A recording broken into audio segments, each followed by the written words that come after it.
All right, so I'm about to go to the gym. It's raining. Sorry if you can hear the rain outside, but I'm going to talk more about cars and basically how the market really is reliant upon people buying new cars and financing them.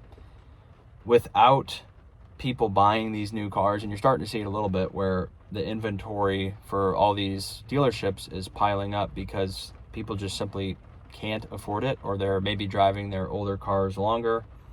And the purchase prices of these vehicles now are so high that it's just pricing a lot of people out. Even with programs where you're putting very little down and your credit's not very good, the monthly payment is just something that a lot of people cannot do. So there always are people that can afford it or will pay cash for it because they are on the wealthier end, and that's typically most of the people that are buying the new cars like cash, right? They're not going through the finance process. But there are a lot of people that, I think for whatever reason they just want to buy a new car and they don't understand, or they don't want to deal with the secondhand market. They don't want to have to deal with negotiating with maybe like a private person. So they will just go to a dealership whenever they need a new car. And the dealership is there to make money, obviously, and all of their vehicles are significantly higher price than you would pay from a private person. So, if you do want a new car, you're obviously going to pay more because you can't buy a new car from a person, right? You have to buy a new car from a car dealership. If you buy a car from from like a private person, it's going to be a used car, or a car that's very, even a car that's 1 year old. 1 year old is still considered a used car because it's not brand new. But the premium that you pay when you buy a new car, even if you buy a new car and a car that's 1 year old, the difference could be 20 to 30% cheaper for buying a used car from a private person. So a lot of people just don't do that. They end up going to the dealership. They end up trying to qualify for a loan because they don't have the amount of money to buy the car outright. They end up paying $500, $600, $700, $800, $900 a month even for a car that depreciates very quickly. There's plenty of stories about how people buy, maybe you bought a $60,000 new car and you're paying $800 or $900 a month.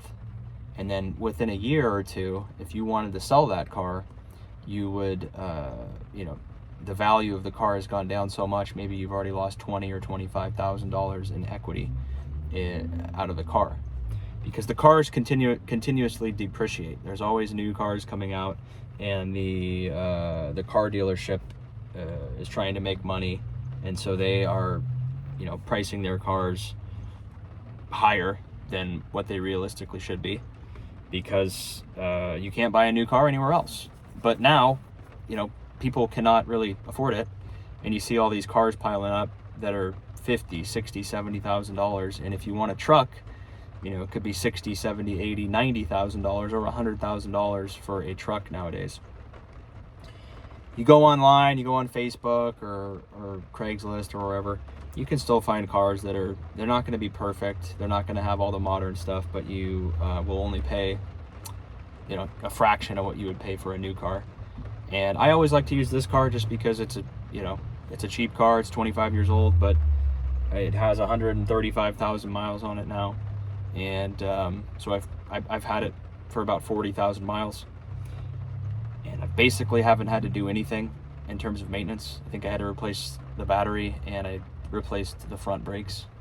So a couple $100, and it gets 40 miles a gallon. So now I don't need to drive this car. I have another car, and I could probably afford to buy a new car, or to finance a new car even, or just to buy it outright. But it's just a terrible use of money, right? The car depreciates, and then you're making monthly payments on a vehicle that's losing value. So it's really just a terrible use of money. If you really, the only way I would see it I wouldn't really ever recommend buying a new car unless someone's just incredibly wealthy. But If you have a family and you need to have a bigger car, then maybe it makes sense for you to finance a new car.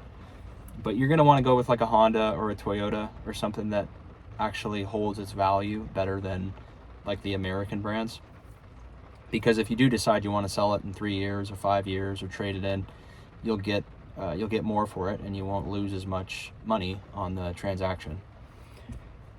So yeah, I mean, and I've said it in other videos too, it's just, you know, it doesn't really make sense to go to the dealership and to pay the crazy prices and then get stuck with a monthly payment that is quickly putting you underwater. And I really don't know why people do it, other than they just want a new car and they aren't really looking at what the car costs. They just look at the monthly payment. And that's why a lot of people are, you know, they're so stressed out, because literally they're month to month. It's like, if I don't have this job, or I'm not making this amount of income, I cannot pay for everything, you know, because you have a car payment, you have your other bills, you have your housing expense, you have insurance, if you have kids, you have expenses related to your kids. There's all these expenses that come up, and if you're adding $500, $800, $900 a month in a just a car note, you're gonna be struggling. And I think if you had the money, you wouldn't really finance the car, right? If you wanted to buy a $50,000 car and you had the money, I think a lot of people that had the money would just buy the car outright. They wouldn't deal with financing it, you know, paying $700, $800, $900 a month. They would just buy it.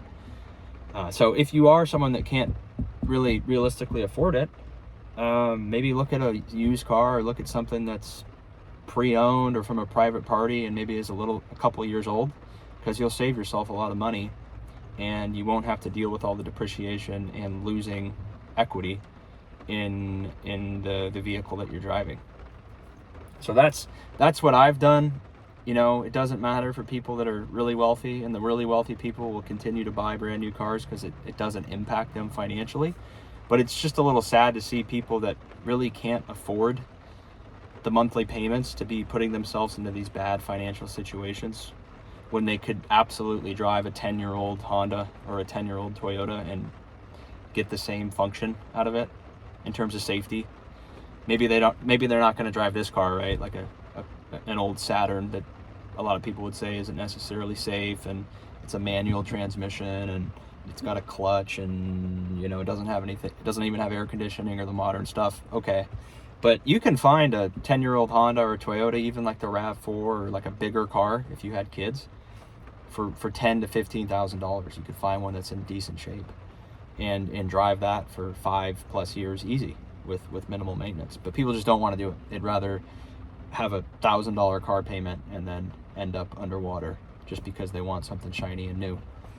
Or they don't want to deal with buying it from a private party. They want to go in and just be flattered by the salespeople in the dealership. So you just can't change it. That's what some people will do. It doesn't make sense to me, and I'll continue to drive these older cars and even cars with like rebuilt titles, because you don't really drive the title, you drive the car. If the car has been checked out and it's a good car, like my Honda, my other car is a rebuilt title, but I haven't really had any issues with that, and you know, it cost me a lot less than buying the car basically new. So you guys let me know what you think. I'm gonna go to the gym. This video, I might not even post this because the rain's so loud. We'll have to see if it sounds okay. But take care, subscribe if you want. See you on the next one. Bye bye.